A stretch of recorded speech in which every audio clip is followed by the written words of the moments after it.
Welcome to Locked On Lakers for a Friday. Andy Kamenetsky and special guest Jovan Buha from The Athletic and the host of Buha's Block. If the Lakers roster remains unchanged, how good can they be and what should the rotation be? That's coming up next, Locked On Lakers.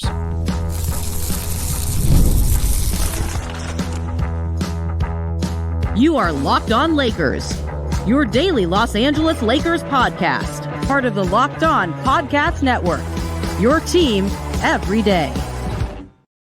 Thanks for making Locked On Lakers your first listen every day, Monday through Friday, wherever you get your podcasts. It's always free, never behind a paywall. And Locked On Lakers on YouTube is where you can go to hang out with a community of 25,000 subscribers. We just passed 25K. We are excited.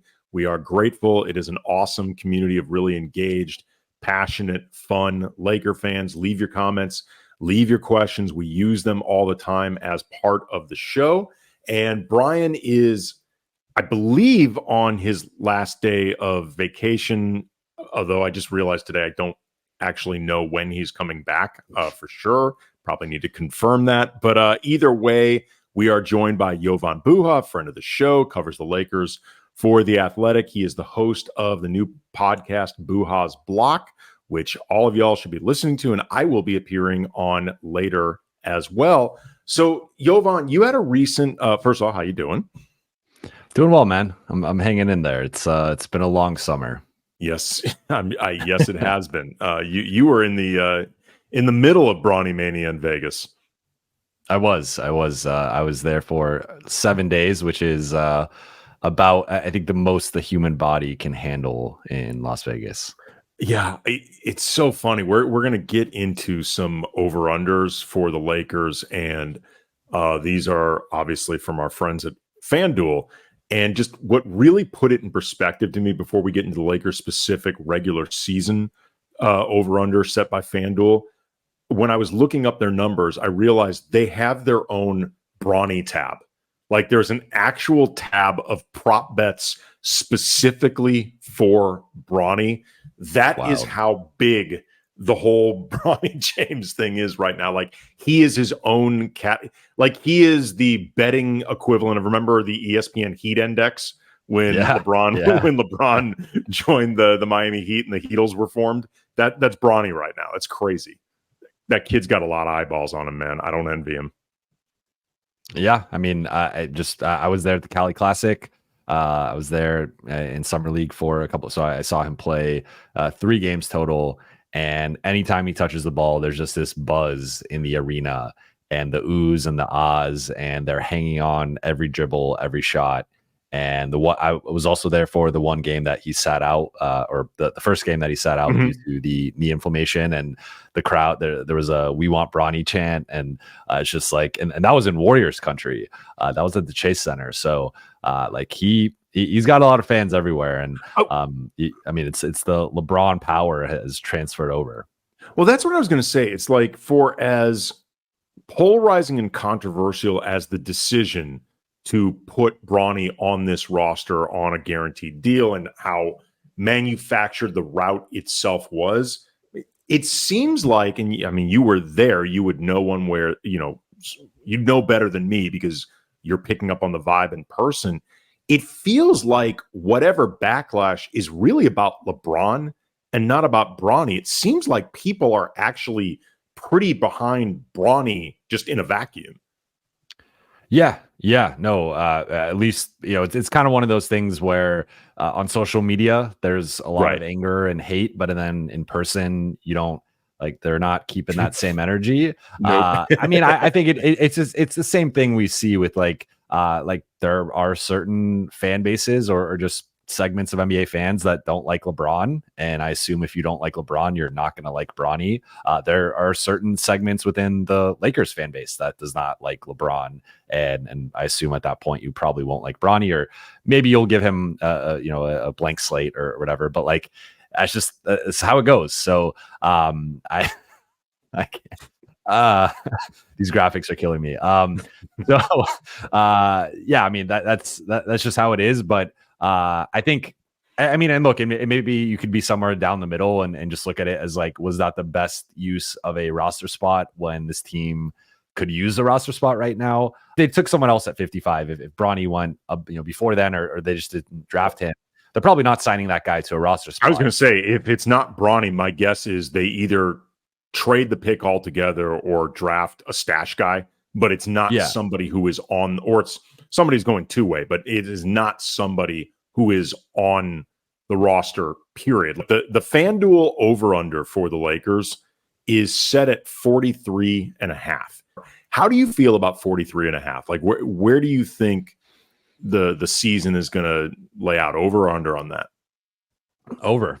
I like the over on that. And I would hope that anyone that consumes my content would know I'm not a homer. Like I picked Denver to win in the first round, which wasn't a controversial take, but like I got some heat from it from fans and viewers and stuff of, why aren't you picking the Lakers, or like Lakers are gonna pull off the upset? And like I try to call it like I see it. And for me, I think going back and looking at last season, the biggest issue with the season was the coaching. And I think, just flat out, like the fact that there was one point in the season, Rui Hachimura, Austin Reaves, and D'Angelo Russell all coming off the bench. The fact that Austin Reaves was hyped up as a future all-star and had this crazy end to the previous season and the summer, has got the Team USA and the Taylor Swift dating rumors and the new contract and all this stuff. Oh my God, I forgot about that. I mean, that was like, it's like kind of, it's like funny in retrospect, but it still was like, it was like this, clearly fabricated tweet, like went completely viral. And it was written about on like legitimate entertainment websites. I know. And because of the star power of Taylor Swift and the star power of the Lakers, but also like Austin Reaves was becoming a star, and that was really like his the totally irresponsible media machine that we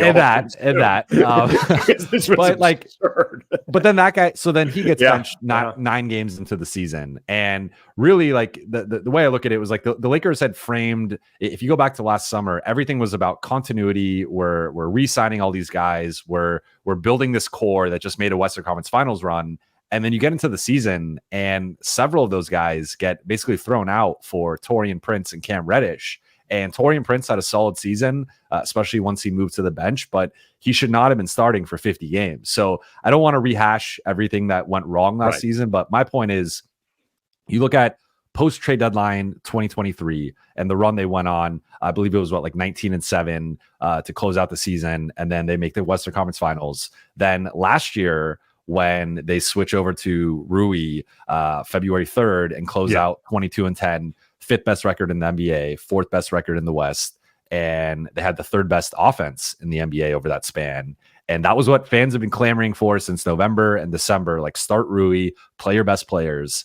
And they end up running into Denver. They lose in 5 games. So they led for 70% of that series and had 2 game-winning shots hit on them in that series. So I just look at that as like, and even going back, like obviously the championship season, the following season, they were 2nd in the West when Anthony Davis goes down in December. So like when LeBron and AD have been healthy with a competent supporting cast, they have been one of the best teams in the West. And so I just look at, if JJ Redick can come in and start Rui or Vando and not like throw in some curveball of like, I'm starting Dalton Knecht or I'm starting Cam Reddish or something, then like the Lakers, like that lineup works. I like the top 8. I like the top 9 if Dalton Knecht can continue. Stay on this. Put a pin on that for just a second. So we need to take a quick break, but I know you have a piece either out or coming out for The Athletic about the Lakers' future rotation or what it may look like at this current moment. And I got a few questions for you about that. So setting up perfectly, get into that next. Locked On Lakers is brought to you by FanDuel. We all love sports. We love them so much we never want the sports to stop, but it's that time of year where you get fewer games and these sports are not sportsing like we want them to. But Fan Time lets me, lets you, lets everyone keep the sports going whenever we want. All you got to do is open up the app, dream up bets anytime you're in the mood, and you got options. You got baseball, you got WNBA, you got the Olympics, and the 2024-25 odds for the upcoming NBA season are posted. As of this recording, the Lakers are 35-1 to win the championship. Anthony Davis 150-1 for MVP. LeBron is 200-1. Anthony Davis also 25-1 for Defensive Player of the Year. Dalton Knecht, 10-1 for Rookie of the Year. And Max Christie on the board, 151 for 100. And Max Christie on the board, 150-1 for Most Improved Player. This summer, FanDuel is hooking up all customers with a booster bonus daily. That's right. There's something for everyone every day all summer long. So head over to FanDuel.com/lockedon. Start making the most out of your summer. FanDuel, official sports betting partner of Major League Baseball.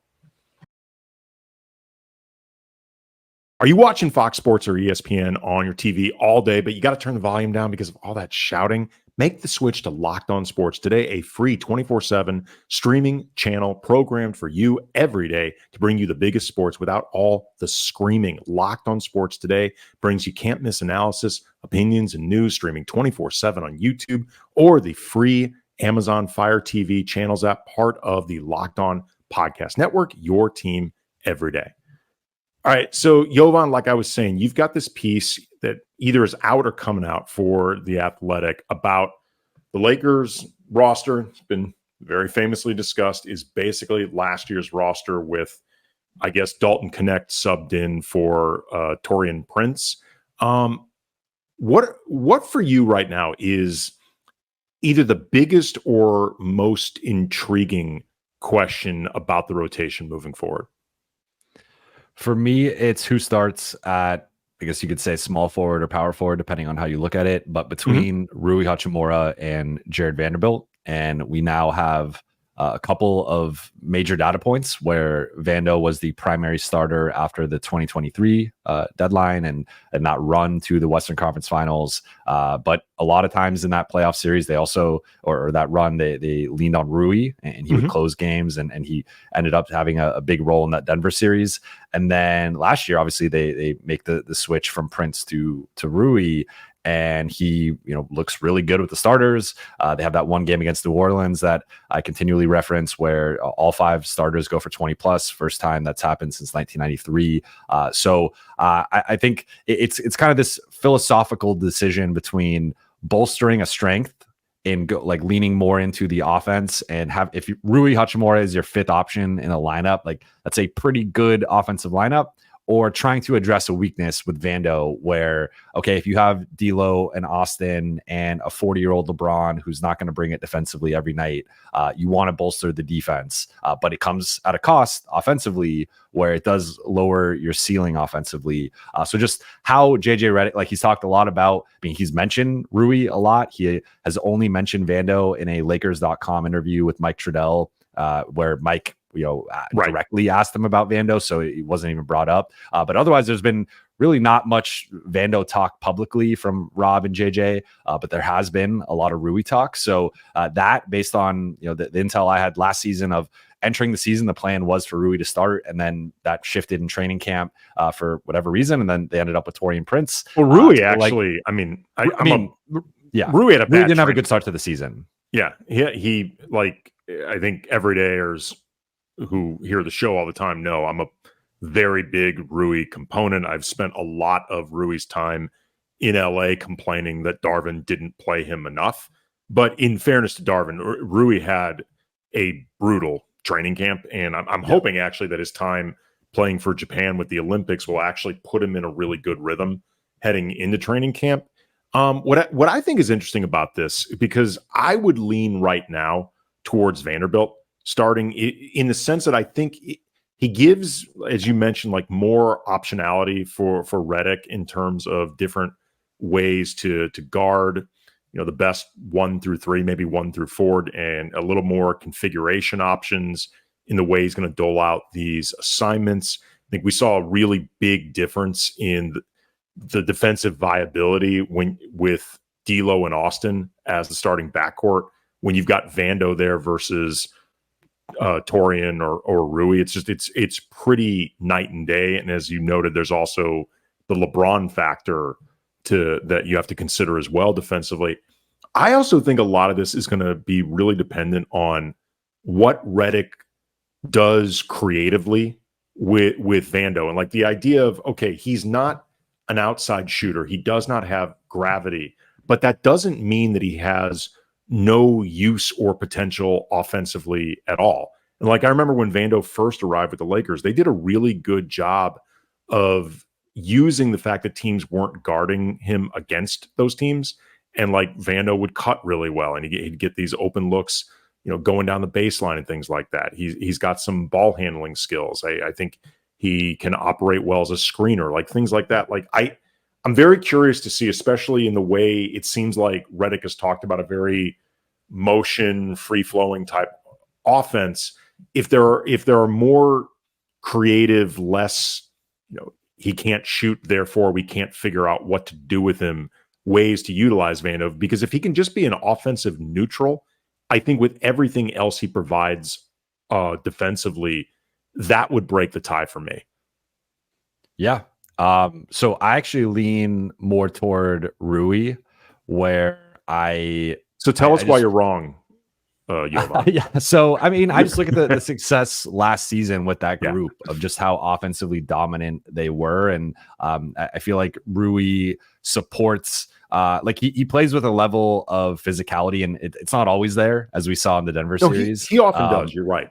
But like, I think there's a way that he kind of supports LeBron and AD with in some ways, like I know Vando is obviously more athletic. He's longer. He's the better defender. But in some ways, Rui, I feel like, gives them this like size and strength in the front court that gives them that identity, closer to what they had in 2020 and in 2021. And obviously he's not a JaVale or a Marc Gasol or a Dwight or whatever, but like he is 6'8", 6'9", a solid like 230, 240, and he just punishes mismatches. And the one thing with Vando, like people focus on the shooting, but the thing that I felt like was a bit inconsistent last season, and it did get better before the injury, and then unfortunately he got injured, so we didn't really get to see it, but like he can sometimes struggle with catching the ball in traffic and finishing in a crowd. And I think that's the bigger issue, is like much bigger. The shooting is much whatever bigger. Like you can work around the shooting. It's not ideal, and it is a limiting factor,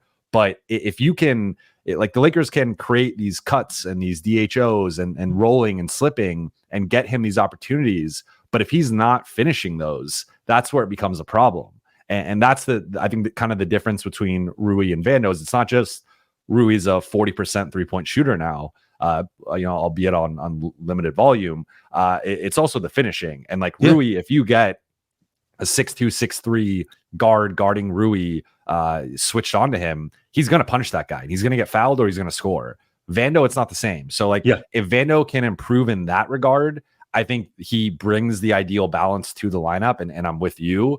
I have a little bit of concern with that, where I feel like he kind of regressed in that area last year and part of it was injuries and whatever. So like certainly he could take a step forward. I just think that was the part for me where it's like, okay, if he's become like this level of liability offensively until like the final week or two before he got injured, that's where I personally lean toward just go into your strength, which is like, you can't guard these five guys in a regular season setting.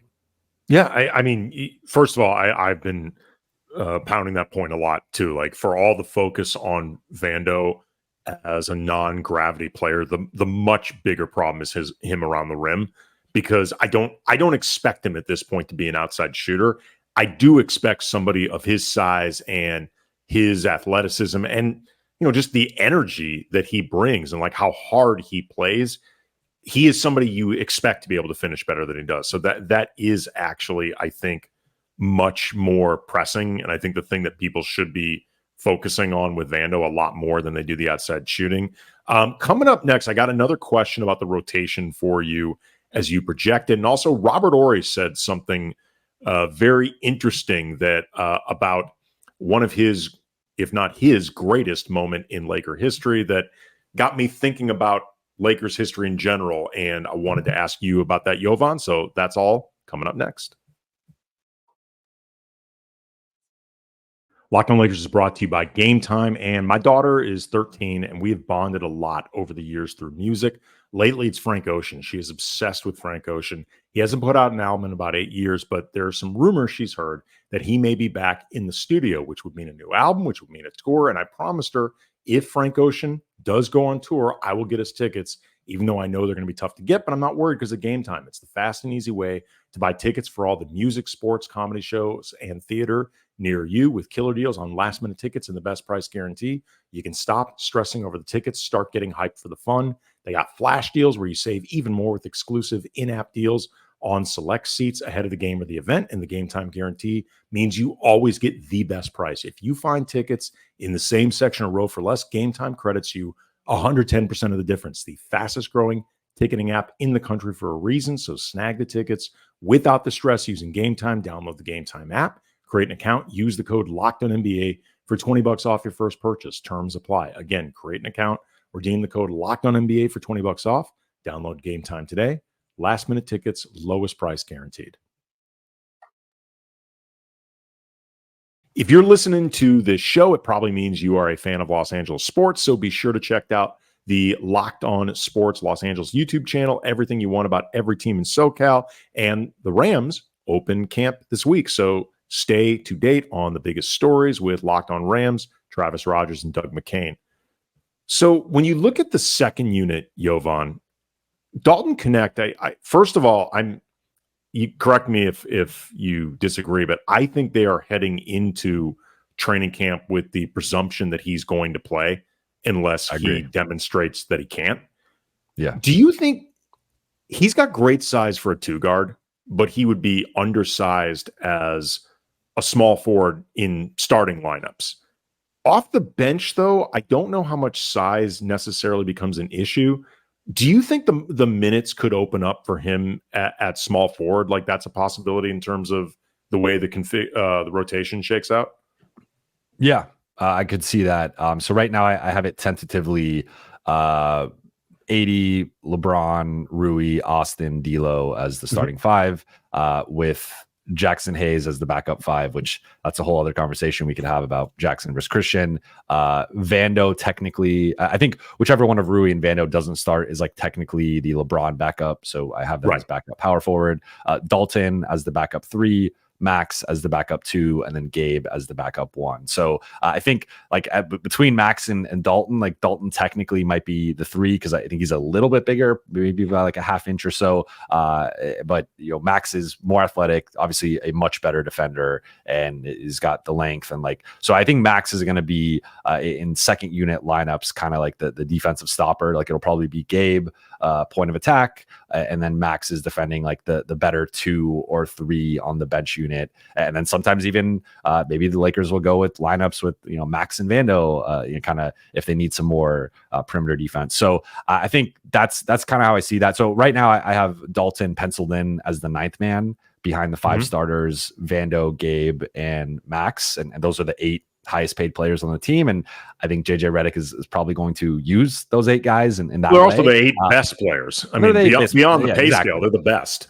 Sure. But Dalton, like really to me, Dalton, it's like I have 2 questions with him, which is just like how well can he shoot it? Because obviously if he comes in and shoots like 38 to 42% reliably on threes, like he's gonna have a role on this team, and the role could potentially increase. And then like, can he hold his own defensively? Because he was frankly, in my opinion, pretty bad defensively in summer league, and like that's against summer league competition, to say nothing of like G League competition or NBA competition. So if he's like a sieve defensively and just getting picked on and targeted, and teams are putting him in ISOs or bringing him up in the pick and roll, and it's just become such a problem for the Lakers defensively, that's where I see his role maybe 12, 15 minutes a night, whatever. But if he can shoot well and at least just be like, probably not even going to be passable, but like not a glaring negative defensively, I could see that creeping up to like 15, 18, 20 minutes a night, and potentially even more depending on injuries and just kind of how they run the rotation.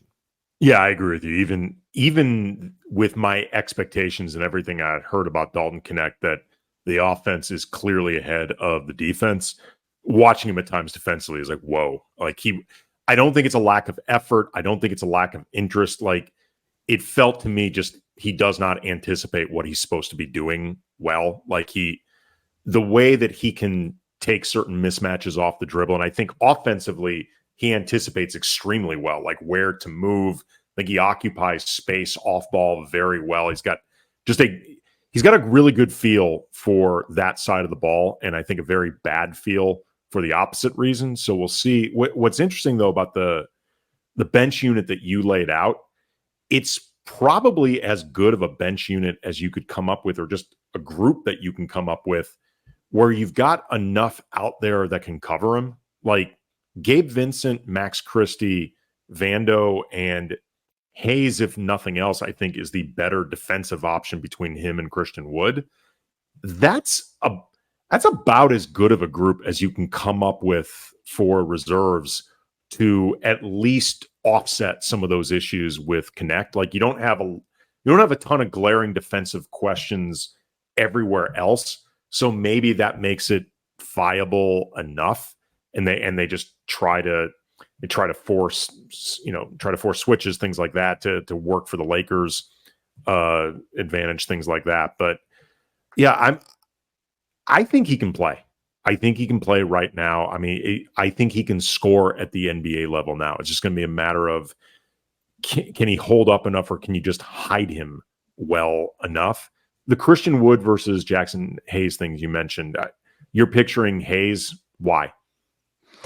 I think he had the better highs last season. And it's kind of tough to compare them just because it was, really a tale of two halves of the season, where for the first half of the season, it was primarily Christian Wood. And then the second half, Wood got injured and Hayes really stepped up, beginning with even before the Boston game. But I felt like that Boston game was his coming out party where, it just really showed his potential on both sides of the ball. For me, it just comes back to with Christian, a lot of the games that I'll see, because Christian is a very divisive player where a lot of people within the fan base either love him or hate him. And I've been more on the Jaxson side than the Christian side, but a lot of the game, people will reference the Phoenix game or the Clippers game from the beginning of the season. And those were impressive performances, but those were also back in November. And there were plenty of stinkers along the way, after those kind of early games that he had.